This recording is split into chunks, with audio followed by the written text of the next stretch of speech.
سیدنا امام علی مقام نے جب مسلم بن عقیل کے انتقال کی خبر دیگر لوگوں کو سنائی تو مسلم بن عقیل کی صاحبزادی جو اس قافلے میں شامل تھی وہ رو پڑی۔ آپ نے فرمایا اللہ ان ظالموں سے بدلہ لے گا اور انہیں واصل جہنم کرے گا۔ میرے بھائی مسلم کے ذمے جو فرض تھا وہ انہوں نے بخوبی نبھا دیا، اب جو کچھ ہے وہ ہمارے ذمے ہے۔ پھر آپ نے سیدنا مسلم بن عقیل کی بیوہ اور دیگر بچوں کو تسلی دی۔ جب سیدنا امام علی مقام کا قافلہ جبالہ کے مقام پر پہنچا تو آپ کو اطلاع ملی کہ عبداللہ بن تقتیر جو سیدنا مسلم بن عقیل کے ہمراہ تھے انہیں بھی شہید کر دیا گیا۔ ابن زیاد نے کوفہ کی جانب جانے والے تمام راستوں کی ناکہ بندی کروا دی اور اپنے جاسوس چھوڑ دیے تاکہ آپ کی آمد کا پتہ چل سکے۔ امام علی مقام کو ابن زیاد کے جب ان اقدامات کی اطلاع ہوئی تو آپ نے اسے مشیت الہی سمجھ کر قبول کیا اور منزل با منزل سفر طے کرتے ہوئے کوفہ کی جانب رواں دواں رہے۔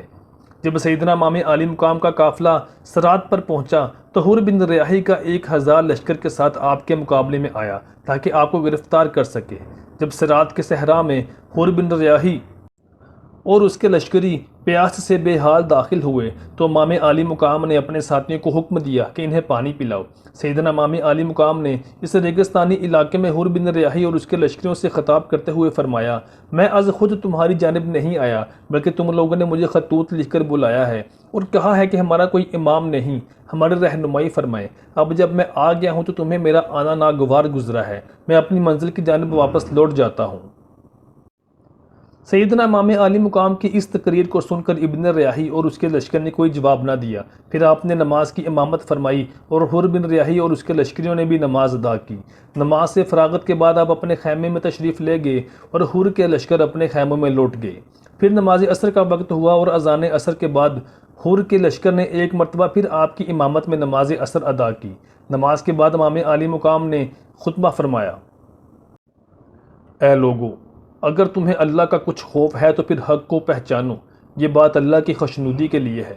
ہم اسلامی نظام کی بدولت ان لوگوں سے زیادہ حقدار ہیں جو اپنے دعوے میں غلط ہیں اور ظالم ہیں۔ تم لوگوں نے اپنے خطوط اور کاسٹوں کے ذریعے اپنا ارادہ ظاہر کیا، اگر ان سب کے مخالف ہو تو پھر میں لوٹ جاتا ہوں۔ سیدنا امام علی مقام کا خطبہ سن کر حر نے عرض کیا کہ مجھے ان خطوط کی بابت کچھ علم نہیں ہے۔ پھر سیدنا امام علی مقام نے کوفہ اور بصرہ کے امائے دین کے خطوط منگوا کر اسے دکھائے۔ حر نے عرض کیا، میں ابن زیاد کے حکم پر کہ قافلہ والوں کو پکڑ کر میرے سامنے لایا جائے اس کا پابند ہوں۔ میرے لشکر نے ابھی تک آپ کے ساتھ کوئی زیادتی نہیں کی۔